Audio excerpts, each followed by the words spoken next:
pessoal, então hoje eu vim mostrar a minha bebê reborn pra vocês. Então é a mini bebê reborn. Desculpa se eu tô falando com essa voz, é porque quem não é inscrito no meu canal sabe por quê. Não sabe por quê?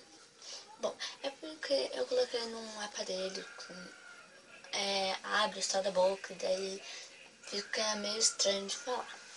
Então, vamos lá? Bom, ela é assim. Desculpa.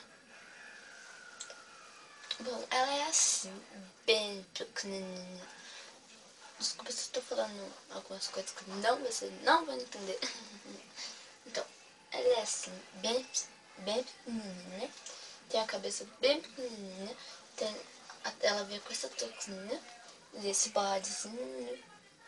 Eu nem uso muito ela, nem faço nada. Mas tudo bem.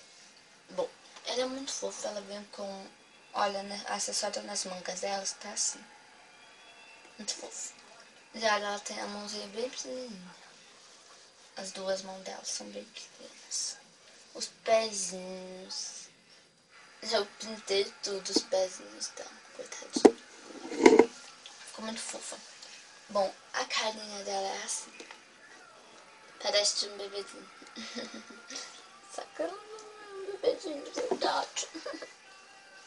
Bom, mas ela é muito fofa, ela é uma bebê reborn e ela é de pano, mais ou menos de pano, ela é por dentro de pano.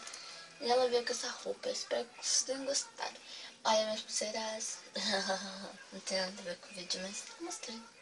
Bom, eu gostei muito da minha bebê reborn, ela é muito fofa, mas eu nem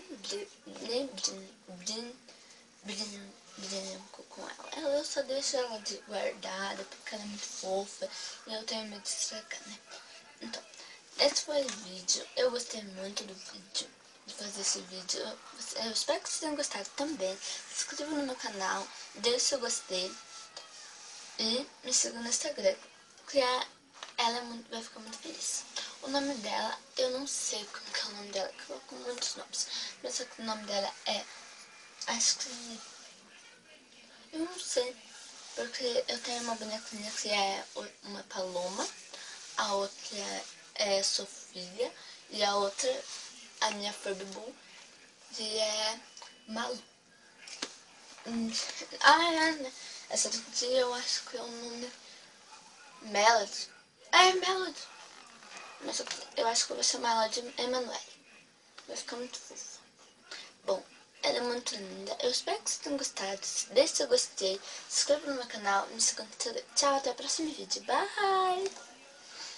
Muito fofo.